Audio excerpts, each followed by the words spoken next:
Alors, chers amis vapoteurs, bonjour. Alors, du coup, aujourd'hui, je vais vous présenter en fait un modèle, le Vaporesso GTX Go 40, qui est un modèle qui est très très connu. C'est un modèle qui est simple d'utilisation.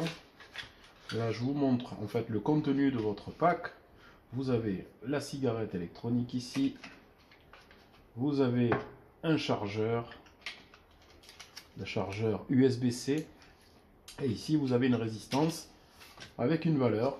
Cette résistance est en 0,6. Alors, la valeur 0,6, ça veut dire que votre modèle, en fait, envoie en intensité environ du 12 watts. Donc, du coup, quand vous changerez votre résistance, assurez-vous de toujours prendre les mêmes types de résistance, à savoir des 0,6, hein, comme c'est fourni, en fait, dans votre kit. N'oubliez pas que si jamais vous avez un doute sur la tranche de la résistance, on a toujours la valeur de la résistance indiquée dessus. Donc vous avez un manuel d'utilisation, hein, vous avez des informations concernant les types de résistance valables sur votre modèle GTX Go 40 de chez Vaporesso. Alors là en fait aujourd'hui c'est une vidéo pour vous montrer un petit peu comment on la met en place la première fois, très simple. Hein. Alors j'ai ma petite résistance en 0,6. Une résistance, hein, on rappelle, c'est un fil résistif vertical, hop, et autour on a le coton. On le voit, le coton à travers les petits trous, hein, on voit le coton blanc. Je ne sais pas si vous le voyez comme moi je vous le montre là. Hop, et c'est là-dedans que je vais imprégner avec du liquide. Pour ce faire, je prends mon liquide en 10 millilitres, que je pensais avoir avec moi, mais je vais aller le récupérer.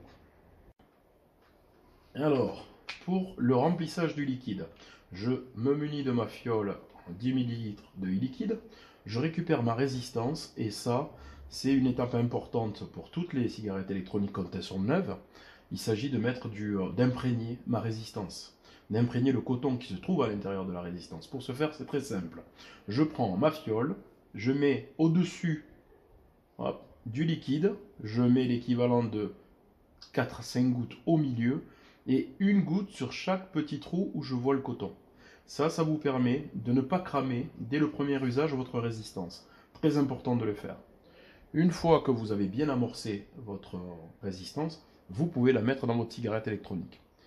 Alors, il est bien de rappeler qu'il existe deux façons d'imprégner la résistance. Comme je viens de vous le montrer à l'instant, où, en fait, je prends ma cartouche, je mets ma résistance à l'intérieur de ma cartouche, je retourne ma cartouche, je mets ma résistance dans ce sens-là, je remplis de liquide et j'attends 10 minutes. Voilà l'autre façon pour amorcer la résistance. Moi, personnellement, je préfère faire la première méthode qui me permet au moins d'être sûr de ne pas cramer ma résistance. Donc, je reprends. Là, je viens de mettre ma résistance. J'ai appuyé dessus pour que ce soit bien à fleur. Je retourne mon claireau. Et en fait, je ne sais pas si vous voyez, je vais rapprocher peut-être de la caméra.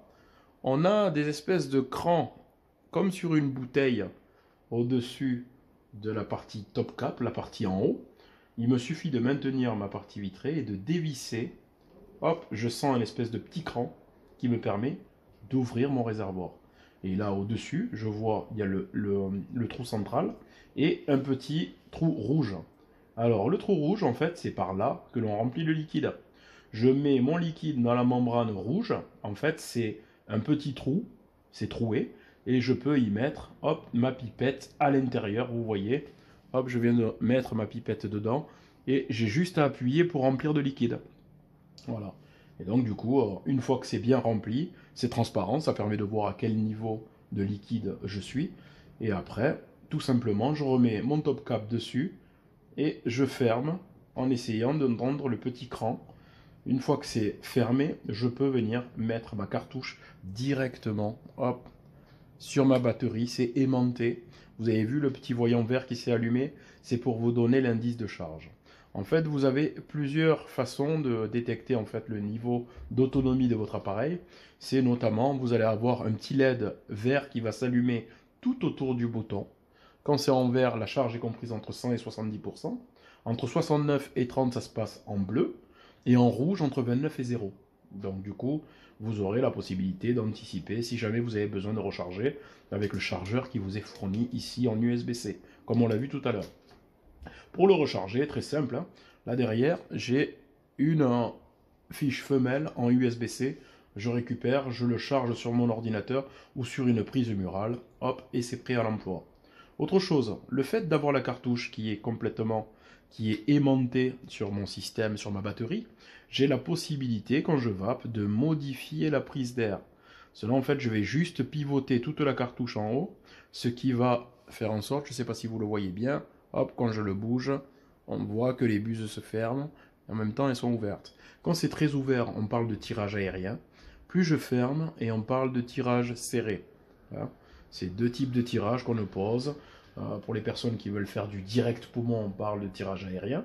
Et tirage serré ou indirect, pour les personnes qui préfèrent avoir le tirage un peu comme ce que nous procurent les cigarettes. C'est-à-dire bouche, poumon. Donc voilà, et après, sécurité, toujours pareil, hein. J'appuie 5 fois rapidement pour éteindre mon système, 1, 2, 3, 4, 5, il répond pour me dire qu'il a bien compris, il a flashé des 3 couleurs différentes, donc là ça veut dire que hop, c'est bien éteint, quand je fais un appui long dessus, il ne se passe rien. Ça c'est pour éviter que dans la poche, hein, comprimé avec autre chose, ou dans votre sac à main, il ne s'active tout seul, voilà, pour éviter, c'est une sécurité, hein. C'est mieux pour ne pas avoir à changer sa résistance parce que du coup elle aura cramé. Donc voilà un petit peu en ce qui concerne la GTX Go 40 qui est un modèle très fiable, hein. Il a vraiment cette taille cylindrique, ça reste très pratique, hein. Il a un bon réservoir, il fait 3,5 ml de liquide, ce qui est pas rien, hein, parce que la plupart, c'est vrai que généralement on est sur du 2 millilitres, mais c'est un modèle qui fonctionne plutôt bien, on a une bonne autonomie, on a 1500 mAh, c'est-à-dire un jour et demi pour quelqu'un qui fume 20 cigarettes par jour.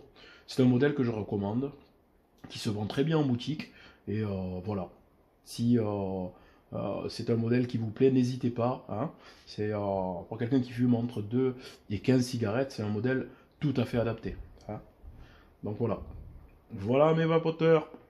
Je vous souhaite une bonne journée et à bientôt.